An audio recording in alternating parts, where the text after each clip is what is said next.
గౌరవనీయులైన మానవ వనరుల అభివృద్ధి శాఖ మంత్రులు హెచ్ఆర్డి మినిస్టర్ శ్రీ నారా లోకేష్ గారి ప్రాంగణంలోకి విచ్చేశారు.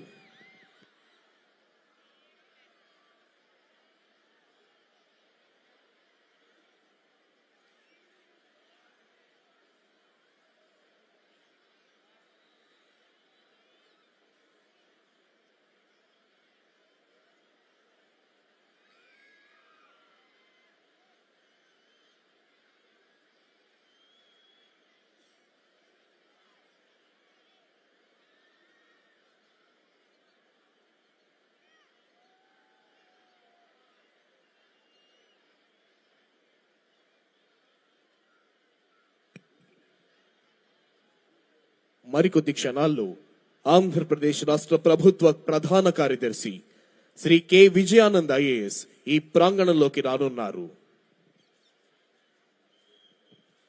నవభారత నిర్మాణానికి, నవ్యాంధ్ర సర్వతోముఖాభివృద్ధికి ప్రజలందరినీ పునరంకితం చేసి దేశభక్తిని ప్రేరేపించే భారత గణతంత్ర దినోత్సవ సంరంభాలకు విచ్చేసిన ప్రజలందరికీ గణతంత్ర దినోత్సవ శుభాకాంక్షలు.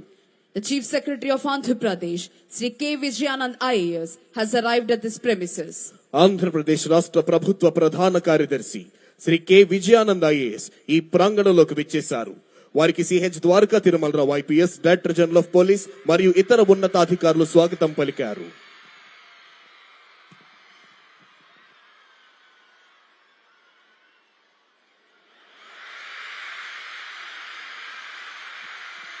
గౌరవనీయులైన ఆంధ్రప్రదేశ్ రాష్ట్ర ఉప ముఖ్యమంత్రి వర్యులు శ్రీ కొణిదెల పవన్ కళ్యాణ్ గారు ఈ ప్రాంగణంలోకి విచ్చేశారు.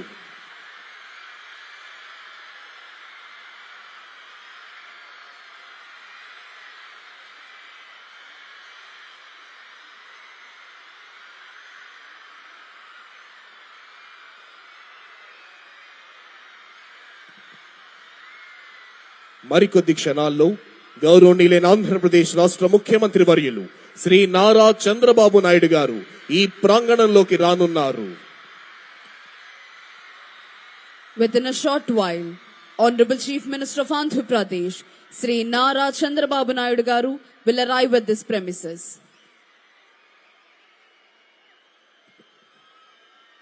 భారతదేశ ప్రజలందరికీ ఇది అద్భుతమైన, సంతోషకరమైన, చిరస్మరణీయమైన రోజు, గణతంత్ర దినం.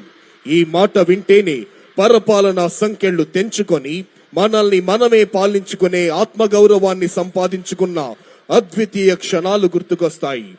కాశ్మీర్ మొదలుకొని కన్యాకుమారి వరకు యావత్ భారతీయుల గుండెల్లో సంపూర్ణమైన దేశభక్తిని నింపి భారతగడ్డ నలు చెరుగుల అభివృద్ధి ఫలాల్ని వంపి దేశ కీర్తి ప్రతిష్టలను హిమోత్తుంగ శిఖరాగ్రంపై నిలిపి ప్రపంచమంతా భారత మాతకు జేజేలు పలికేలా చేయాలన్న దీక్ష, కసి, పట్టుదల నర నరాల్లో ఉప్పొంగుతూ మనందరినీ కంకణబద్ధుల్ని చేస్తాయి. మరికొద్ది నిమిషాల్లో గౌరవనీయులైన ఆంధ్రప్రదేశ్ రాష్ట్ర ముఖ్యమంత్రి వర్యులు శ్రీ నారా చంద్రబాబు నాయుడు గారు ఈ ప్రాంగణంలోకి రానున్నారు. On this Republic Day, let us also express our gratitude to the armed forces, police, and every individual who works tirelessly to ensure the safety and well-being of our country. Their sacrifices are the bedrock of our freedom and security. Let us remember the words of Mahatma Gandhi. The best way to find yourself is to lose yourself in the service of others. Let us dedicate ourselves to the serving of a nation with honesty, compassion, and dedication. Together, let us build an India that stands as a beacon of hope